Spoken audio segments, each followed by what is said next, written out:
just clarify.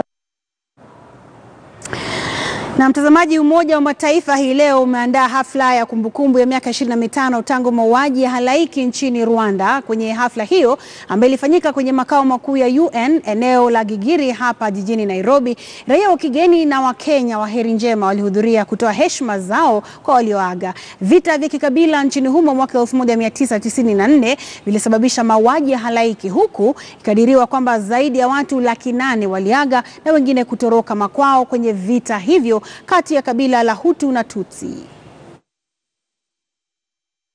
Thank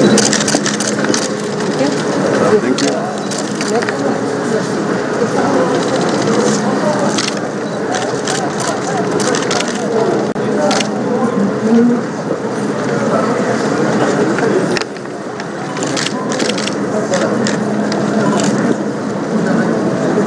Is a journey which yes, started with despair, started with a divided country, inherited a broken society, a broken down social infrastructure, but a lot has been put in place. The leadership took a decision that the cornerstone of everything has to be reconciliation and national unity.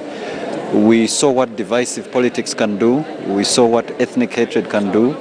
And so for the lessons that we learn as Rwandans is that nobody should entertain ethnic hatred, division based on tribal differences, because what unites us is more than what divides us. What happened in 1994 in Rwanda